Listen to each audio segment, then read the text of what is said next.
Hello and welcome to today's video from the estate on Sunday the 19th of April 2026, and the broad focus of really today's video is about the new EU army, or the new model army we'll call it, just to make it sound professional. Anyway, start of the year, January the 1st, Europe brought in a new statute called Mandatory Conscription and Travel Ban for men of fighting age. And apparently this only concerns Germany, which doesn't make any sense considering the law came out from the EU, because anything the EU brings out is EU-wide. So maybe the fact that it just mentioned Germany is to maybe keep the population centre of Europe docile. So if they live in a country outside of Germany, they'll be wiping sweat off the brow and thinking, at least it's not us. But the reality is far different, because as I said, when Europe brings in a new law or a new statute to a law, it concerns the whole of Europe and not just one country in Europe. Because if that was the case, they would have been able to deal with Hungary and Slovakia years ago, wouldn't they? They wouldn't have had so much of a problem with Viktor Orban. Not that they've got a problem with him now, considering he's gone. But anyway, it concerns men of fighting age, and the ages given in the new statute are from 17 to 25. Now, Germany already has a standing army of around 190,000 men, and it has around 100,000 reserves, and it wants to increase the amount of its army so that its standing army is 350,000 men, and its reserves are 150,000. So that works out at 500,000 soldiers, really, just for one country. And I actually wrote out a list of the armies of Europe, the standing army and the reserves. And it works out that they've got roughly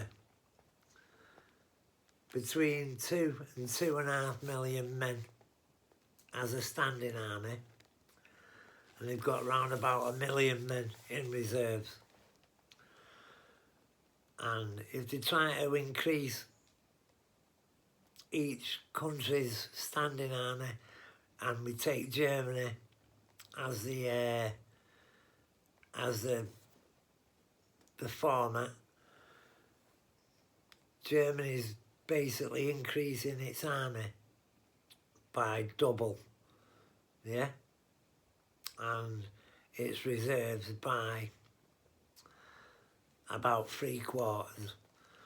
So if we work out that each army is going to double in size from Latvia to Malta, we're going to end up with about 4 to 4.5 million men and roughly 1 3/4 million reserves.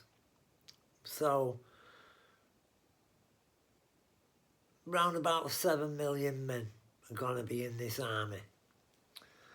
And the problem they have, well, it's not a problem yet, but it will be, is how they're going to integrate this army into a cohesive fighting unit. especially when they fight in a country like Russia. Now, the first thing they're going to have to do, and no doubt they're already doing it in places like Ramstein, is figuring out which countries are going to attack, when and where. Now, I've kind of worked out that there's roughly about 800 kilometres border between Finland and the Baltic states and Russia, maybe more, let's say about 1,000 kilometres. Then you have the Polish border, which is about 400 kilometres. Then you've got roughly 800 kilometres Ukrainian border, although Ukraine is not specifically tied into this bit of a study, but it still holds a 800 kilometre border. So there's 2,200 kilometres, and the other border, which is Romania and Bulgaria, they're not so much bordering Russia as bordering the Black Sea, which Russia views as its local fishing pond, so to speak. So roughly there's about 3,000 kilometres, maybe 1,600 miles, 1,700 miles, and in that there is 1, 2, 3, 4, 5, 6, 7, 8 countries that share that border with Russia. And the problem they have is where to attack and when. Now, we also, when we look at when, we're going to have to look at who's calling for war and when is their term up for re-election. And the main people calling for war is Germany, France, the United Kingdom, although not a member of Europe. It's secretly trying to become a member of Europe by the back door, which is basically the same way they brought this law in. And the UK are trying to do it without the authority or the backing of Parliament, which is illegal from a constitutional point of view. But Starmer, I don't think he would be that concerned about the legal ramifications of what he's doing, as long as it's good for him. Now, you've got Prime Minister Stubb, is it, from Finland, who's just a blatant warmonger, and he'll be one of the first to want to go. And Ukraine as well, they'll be wanting to join in. They'll want to start it, and they'll want it to look like Europe have come to protect Ukraine, which won't be the case, because Ukraine will be the catalyst for the death of Europe. I mean, we're already suffering now just because of this war in Iran. The way the Straits of Hormuz keep being blocked, because it's been about, I don't know, about 3 weeks since we've had a shipment of oil come through from the Gulf states. So within the next few weeks, we're going to start suffering. We're already suffering in Ireland with fuel shortages, and that's just not petrol, that's diesel, that's jet fuel, and it's even commercial diesel for farming vehicles and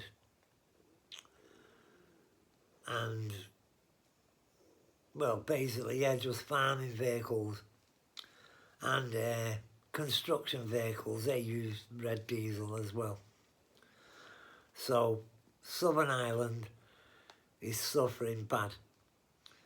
Now, they allowed protests to go on about 6 days before they stepped in and started taking countermeasures.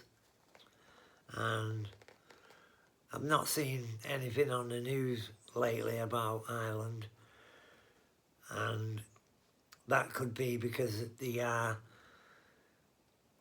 just like anything that's going wrong in the world, they are stopping the information from getting out, and they're just putting propaganda in its place. So in the next few weeks, Europe and the UK, that's them finished. They're going to have no gas, no oil. We're probably going to suffer from blackouts, maybe car sharing, maybe even, I don't know, local transport. You know, that's a good way of getting cars out of the city centres, isn't it? Cause a war in the Middle East, get fuel shortages on the way, and everyone has to take public transport. Wow, the things they think of. Anyway, let's get back to Starmer. Starmer, there's just nothing about him. He's not even a statesman. He's a soundbite man, if that makes any sense, because he seems to run his policies around sound bites. Now, his latest one is,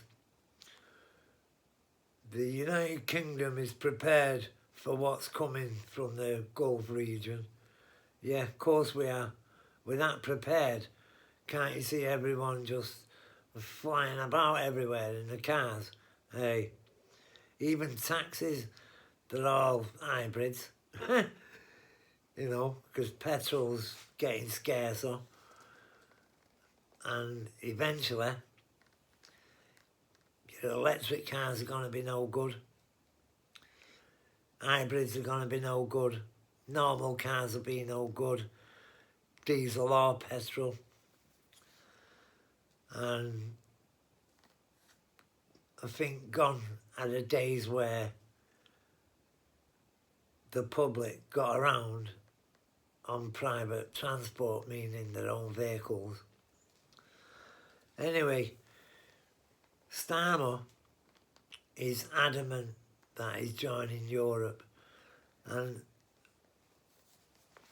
it works out that in 2029, about the middle of 2029, you'll have Starmer up for re-election, von der Leyen up for re-election, Merz is going to be up for re-election, and Macron should be gone. But little Napoleon behaves like little Napoleon. I think if he could stay in power any longer than his full term, he will do. And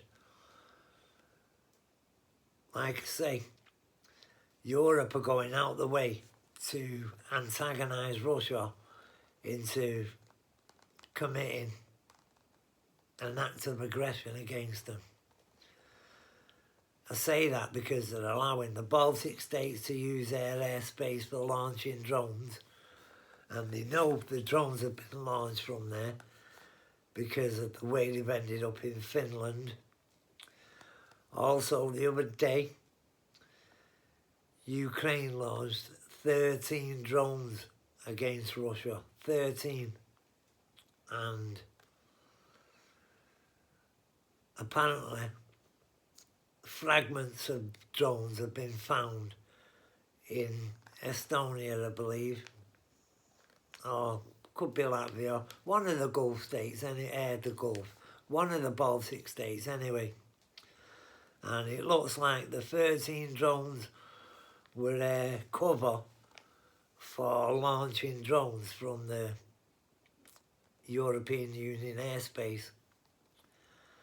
Now, Russia's already threatened retaliation on anyone involving themselves in the conflict with Ukraine. And if Russia was to use an act of aggression, then no doubt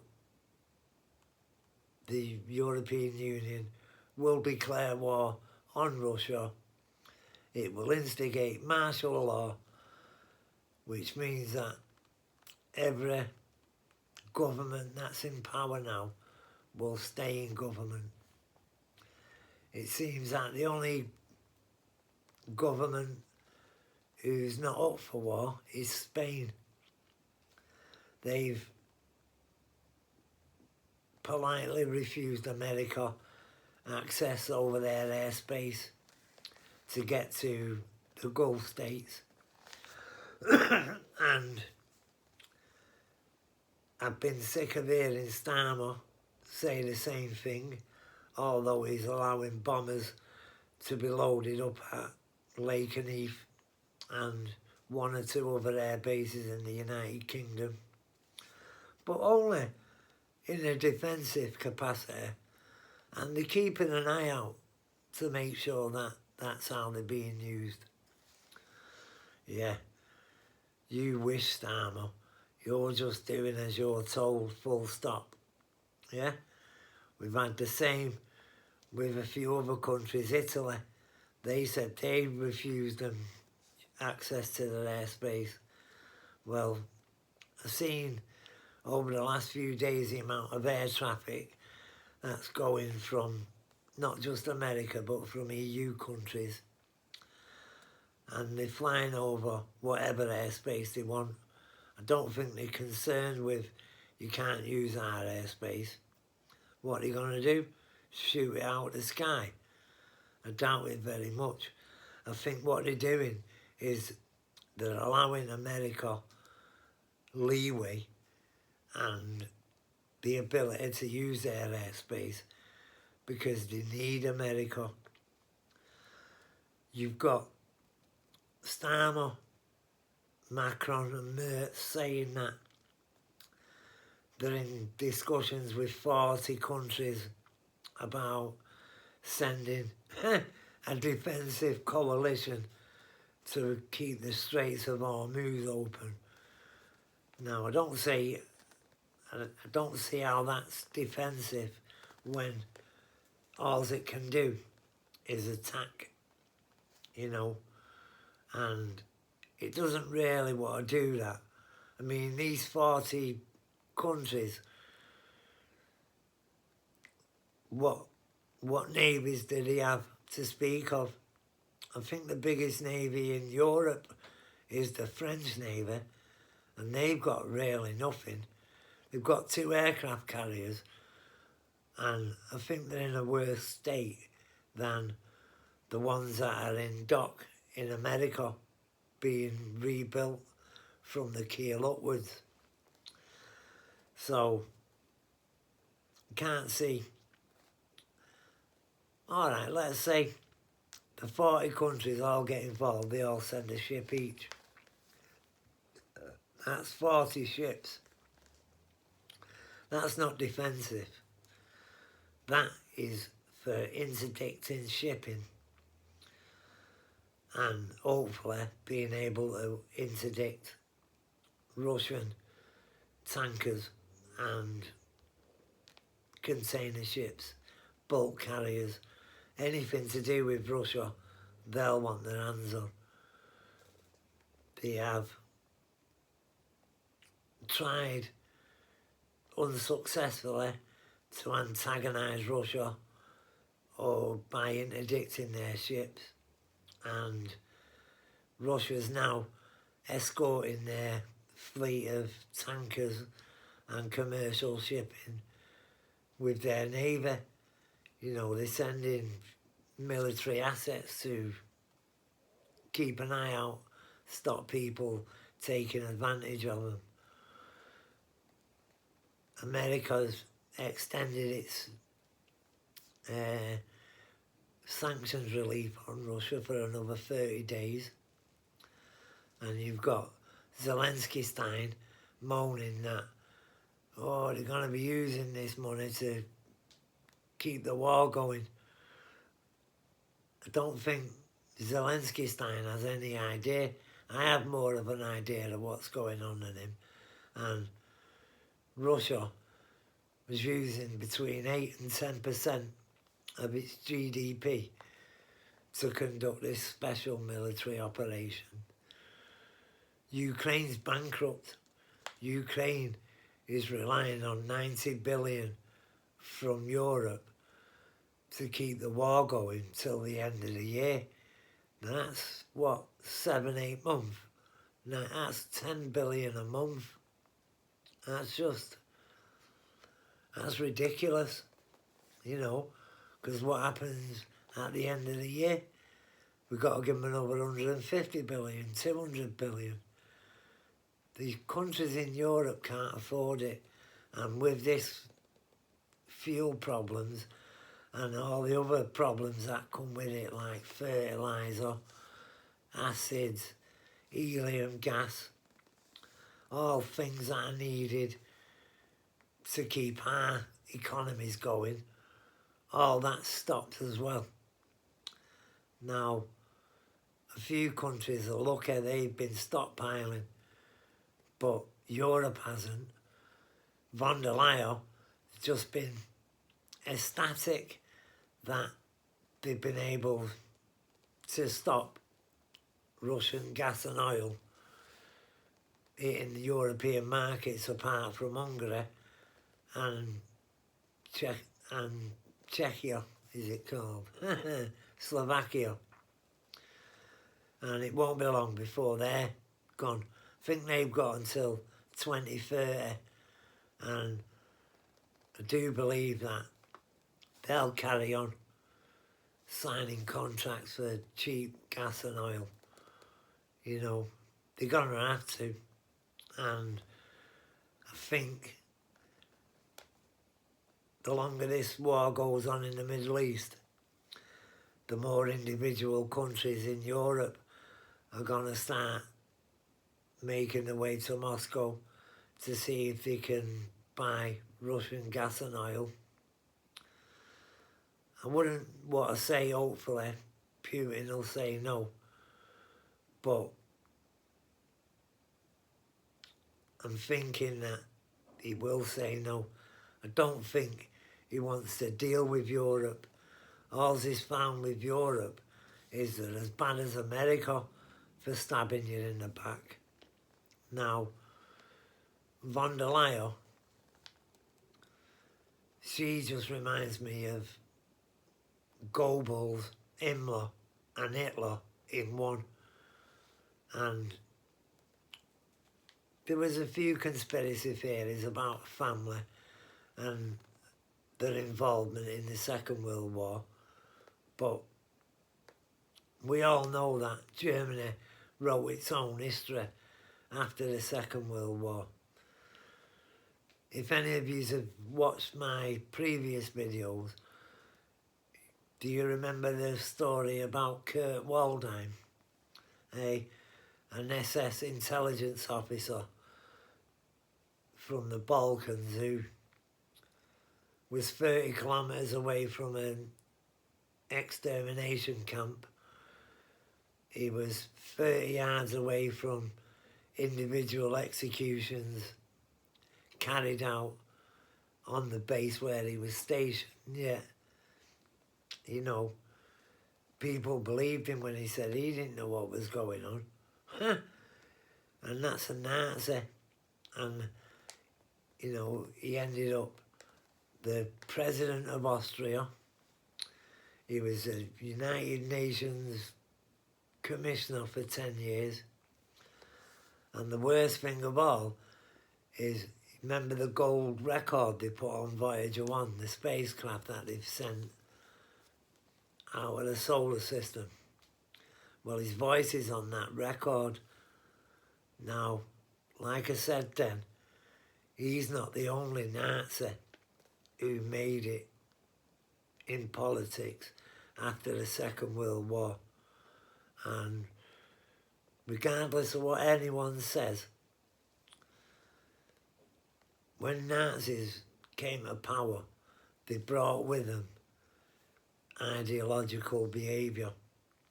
And that behaviour was passed down, and because of the extremity of it, it became known as the far right. And it seems that the far right are going to take over Europe in the next 3 to 4 years. Now, that will either put a stop to von der Leyen's hopes of going to war with Russia and being able to rape and plunder their natural resources, because Europe hasn't, it's not got a single resource. All it's got is coal. In fact, Germany, they're reopening coal-fired power stations. Same with France, same with Italy.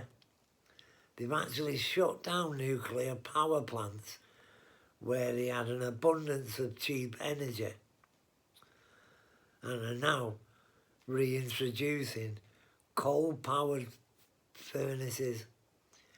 And you can't make this stuff up. This is the European Saturday Night Live. It's just unreal, and yet it's happening. And Hitler invaded Russia with just over 2 million men. So if Europe gets a standing army of 4.5 million men, and they invade from Finland, the Baltics, Poland, Ukraine,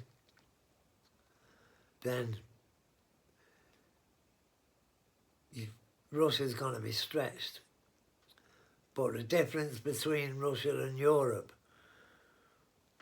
is Russia's up for a fight. When it's existential, as that would be, then anything could happen. And then look at France. It's got nuclear weapons. So if they actually get a European army, France will no doubt offer the rest of Europe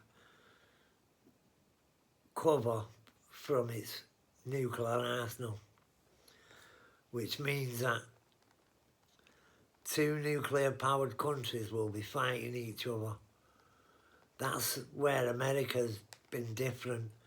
They've used a non-nuclear state to attack Russia. Yeah, fair enough, they've had a little go in and there at the nuclear capabilities. And what's happened is Russia has changed its nuclear doctrine over it. And,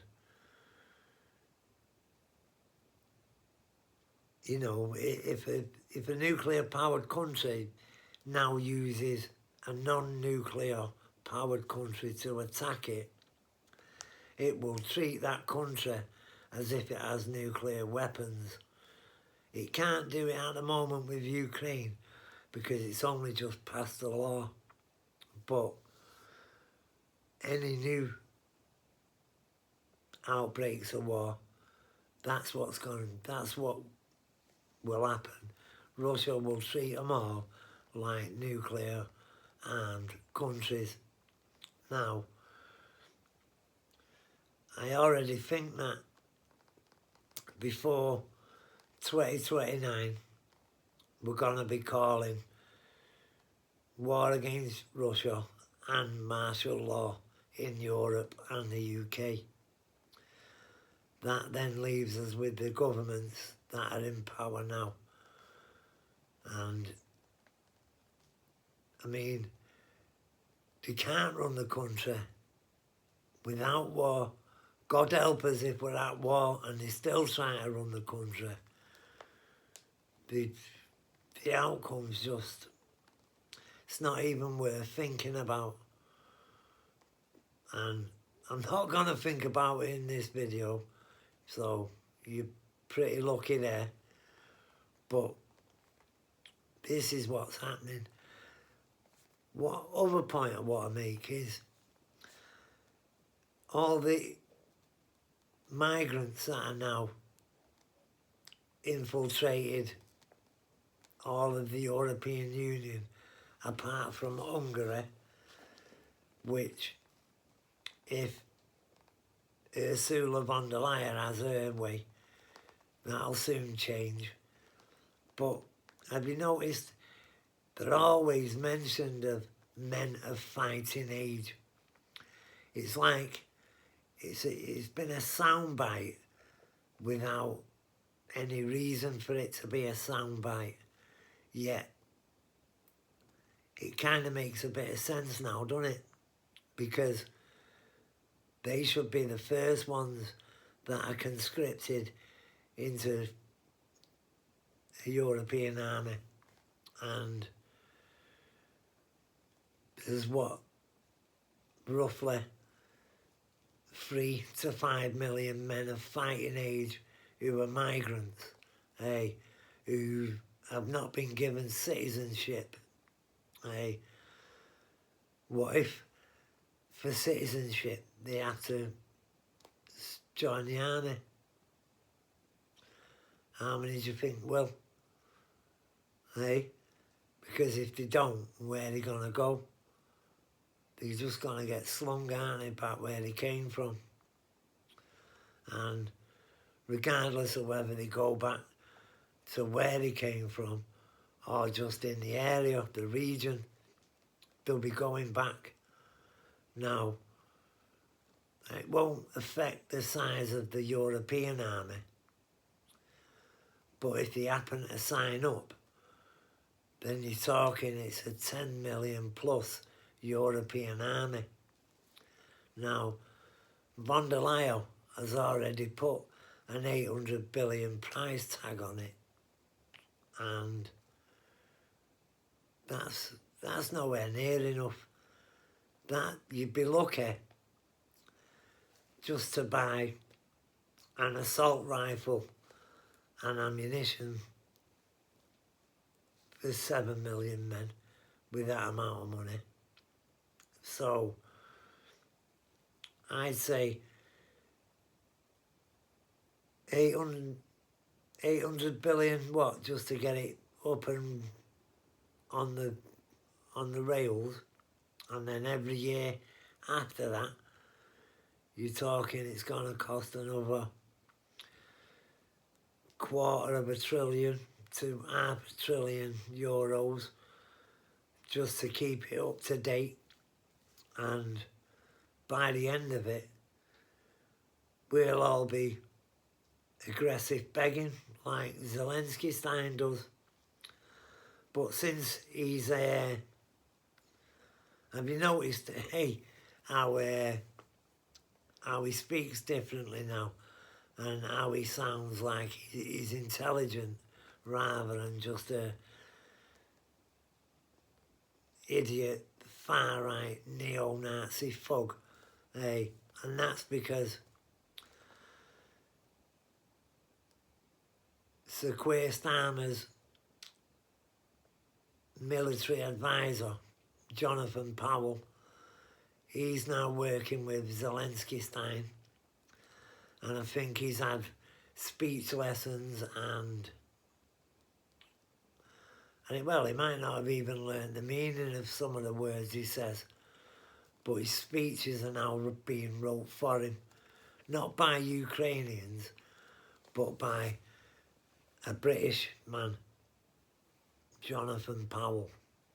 Remember him, because if you see him on the street, you want to harangue him and let him know how much of a sellout to his country he is by giving Zelensky Stein an half-decent way of communicating rather than his thuggish way that he used to have. But forget about him. Not Zelensky Stein, Jonathan Powell, because hopefully these advisors, they start thinking that they're in, you know, not so much invincible as, well, yeah, they think they're invincible. And as Gordon McSweeney found out, you're not, you know, it only takes a minor and that's it, you're finished. Don't want to be talking about minors though, where Starmer's concerned. So, Starmer, again, he shouldn't be in power.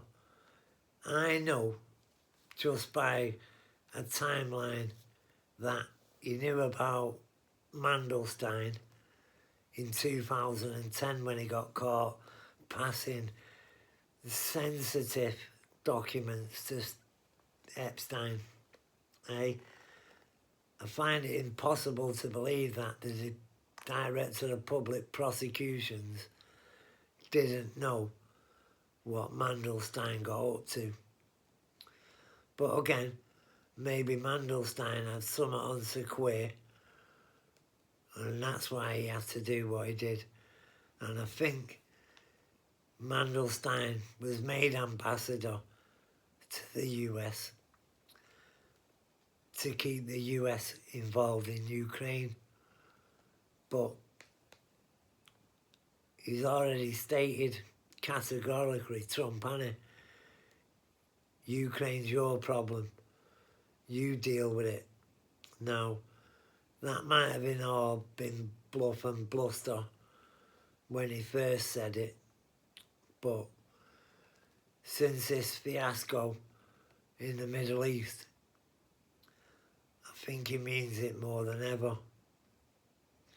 Anyway, I'll call it a day here, and what I do need is I need subscribers. You know, I can't really do anything on this YouTube app without subscribers. Don't know how many I need, but this is not about me trying to earn any money off it. Don't need money, certainly not from just telling you what you already know. People shouldn't be getting paid for telling you this kind of information. And I suppose I could just repeat the news to you, you know, make it look like I know what's going on. Hey, just because I'm telling you, oh, the Telegram or the Telegraph had this article in it about Jelani in Syria, or Politico had this about the Ayatollah in Iran, or Axios, or the Washington Post. That's easy, innit, to repeat all that kind of news. And yet, people are making a living off doing that. I'm not really interested in making a living. I'm at the end of my life, so to speak. You know what I mean? I'm more or less 60. I don't need money, you know. The days when I needed money are long gone. I get by, and that's enough. So please, just subscribe. And if there's anything you like, or anything you want to comment on, just leave a comment in the box below, and I will get back to you on it, because I reply to every comment that I receive, and I reply sometimes within an hour, but definitely within a day you've had a reply. So if you could, like it, subscribe, don't need notifications. Well, maybe you do, maybe you don't. I don't really know. But just give me a chance to, you know, maybe do the odd live stream, you know, where we can find out what really is happening in other countries.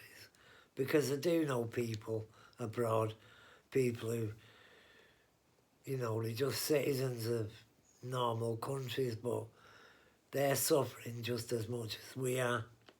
But I'll be able to prove it to you. But without subscribers, I can't. So, if you can, please subscribe and take care. And I will speak to you again soon. Bye-bye.